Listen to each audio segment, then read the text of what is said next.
para la mañana del lunes 8 de abril. Presta atención a este hombre, está ocultando un terrible secreto. Yo lo había enrollado apretado en alguna perra, correcto. Un secreto sin resolver por 20 años. Si las técnicas avanzadas de interrogatorio de hoy hubieran estado disponibles, habría identificado al asesino hace años.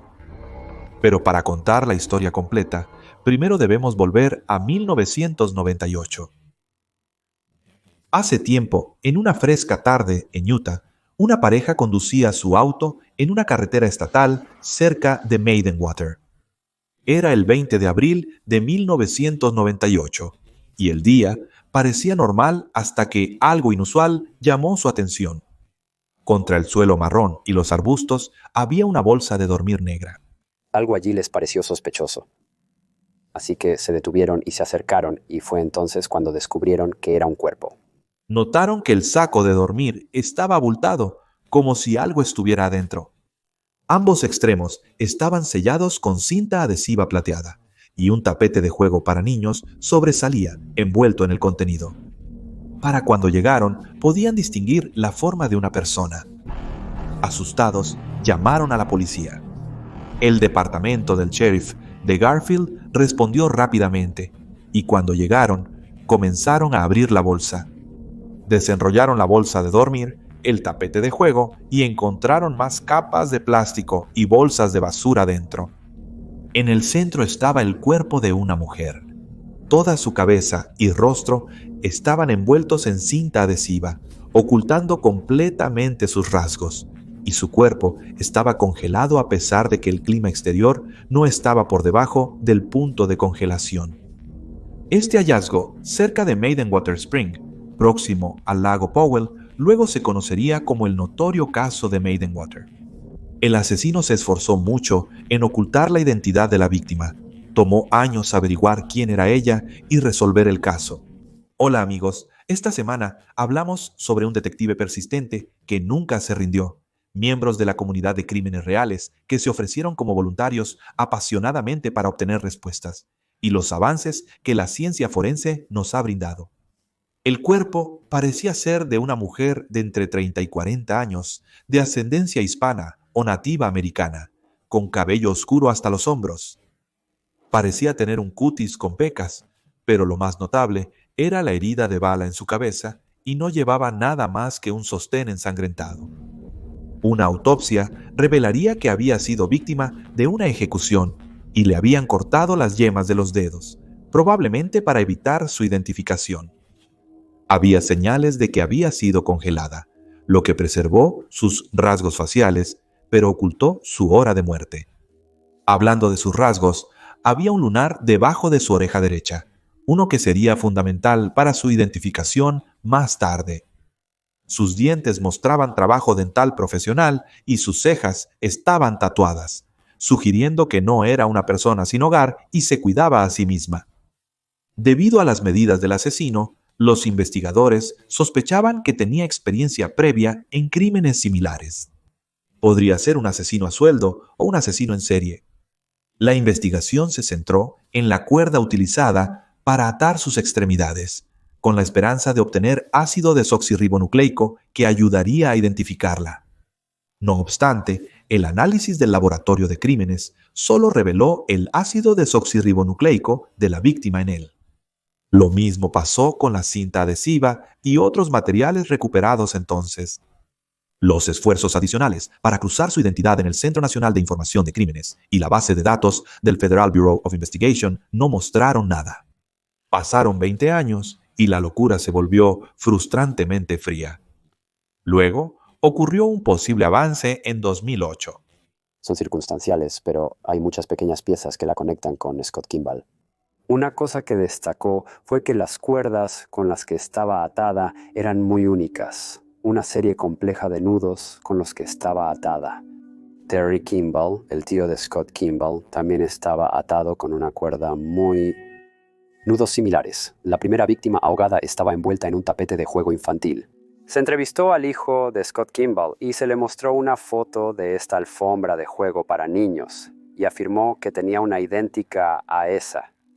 Scott también trabajaba en una empresa de empaquetado de carne y tenía acceso a camiones de refrigeración utilizados durante el transporte, lo que podría explicar cómo se congeló la víctima.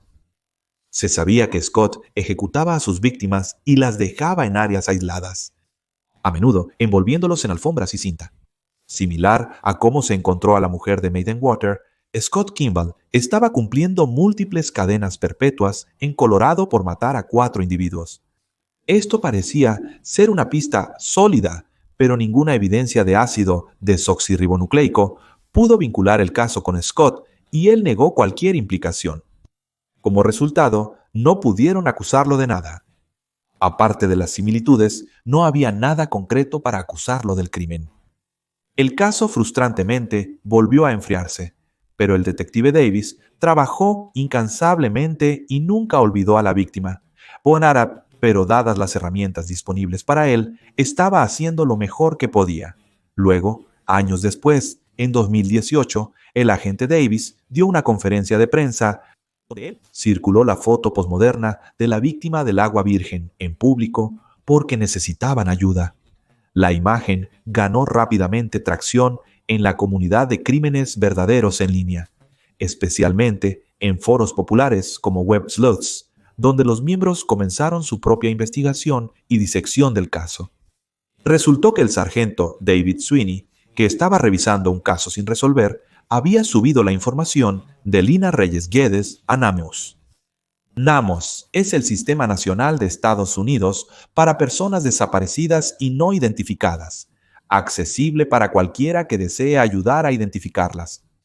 Lina Reyes Guedes, una mujer que fue reportada como desaparecida de Youngstown, Ohio, en 1998, pero no fue un detective o investigador privado quien vinculó los dos casos, sino un ciudadano privado en California a quien Davis describe como alguien fascinado con las historias de crímenes reales, Mandy Hartz.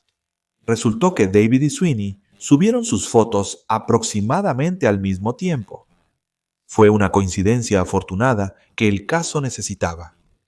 Gracias a eso, pudieron contactar a la hermana de Lina Reyes en México, y el ácido desoxirribonucleico, proporcionado por sus familiares, confirmó que Lina era efectivamente la víctima de Maidenwater, cerrando un misterio de décadas. Lina, una bailarina de ballet exitosa de 37 años, con un título universitario, había sido celebrada como la estrella brillante de su familia. 2 años antes de su desaparición, en 1998, se casó con Edward Guedes, alrededor de 30 años mayor y un hombre de negocios. En lo que fue su tercer matrimonio, Edward Guedes era dueño de una empresa de químicos para jabón comercial en Youngstown, Ohio. La desaparición de Lena en 1998 fue reportada por su familia en México, pero extrañamente, Edward nunca la reportó como desaparecida. Fue la familia de Lena quien notificó a la policía después de que ella no se presentó para un viaje que se suponía debía hacer, pero nunca realizó. Finalmente, la investigación ahora podría centrarse en quién había terminado con la vida de Lina. Entrevistaron a sus amigos y familiares para conocer más sobre su vida antes de desaparecer. Pronto descubrieron lo que solo puede describirse como un presagio. Lina había confiado a su amiga el miedo que tenía de su propio esposo y le había pasado secretamente una nota en la clase de inglés, instándola a contactar a su familia si algo le sucediera. Había hablado del comportamiento abusivo de su esposo hacia ella. También dijo que sospechaba que su esposo había asesinado a su segunda esposa y por eso temía por su vida. Luego, los investigadores centraron su atención en su esposo, Edward Gaius, y pronto se convirtió en el principal sospechoso. Al comienzo de este video, te mostramos un clip del interrogatorio a Edward y fue increíblemente inquietante, porque prácticamente describió lo que su esposa llevaba puesto cuando la encontraron, y noten cómo la describe en tiempo pasado, cuando solo se había reportado su desaparición en ese momento. Mira. La mañana del miércoles 8 de abril. Edward afirma que su esposa volvió en avión a México. ¿Sabes qué vuelo? Vuelo con US Air. Creía haberte dado esa información. Iba a pagar en efectivo el boleto al aeropuerto. Sí, le dije que tomara la tarjeta de crédito. Y vemos la tarjeta de crédito. Miércoles por la mañana, 8 de abril. Se fue a las 6:45 ante Meridian, dejando el perro con nosotros. Empacó un estuche de cosméticos, una maleta y una bolsa para colgar, supongo. Y ella tenía una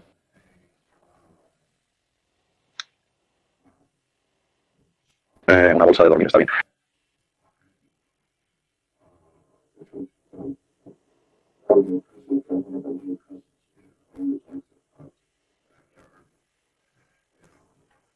Como en un campamento, él tenía una pequeña cabaña. Ella tenía una bolsa de dormir en su bolsa y tenía que dormir en ella.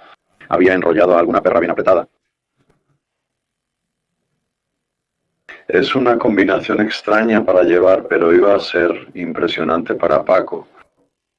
Detective reentrenado, estas aclaraciones no pedidas son señales fuertes de probables engaños. Un mentiroso se esforzaría más para convencerte de sus mentiras, mientras que alguien honesto no necesitaría hacerlo. Lamentablemente, el detective no captó ninguna de estas pistas. Escucha el resto del interrogatorio y dime qué otras explicaciones no solicitadas recoges. ¿De qué color era la manga, Hank? Azul por fuera, pero había un color claro por dentro.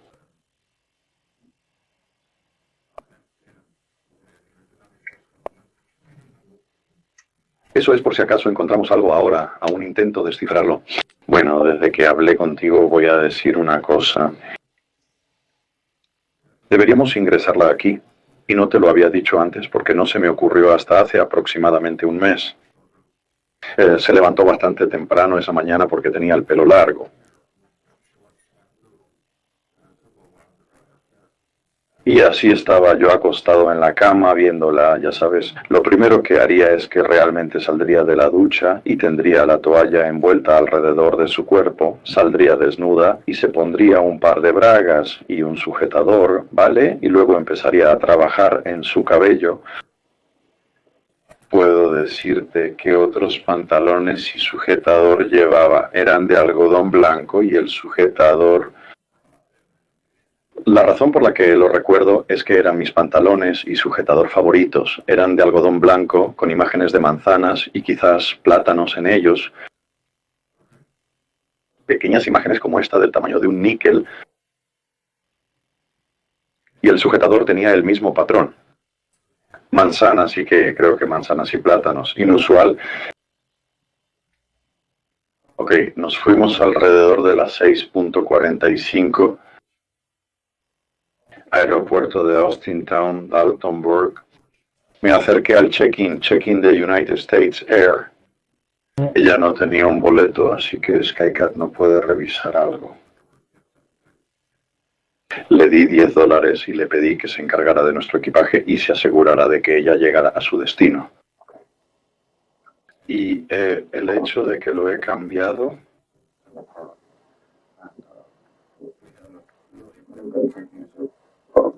Keeping her in the car. Okay.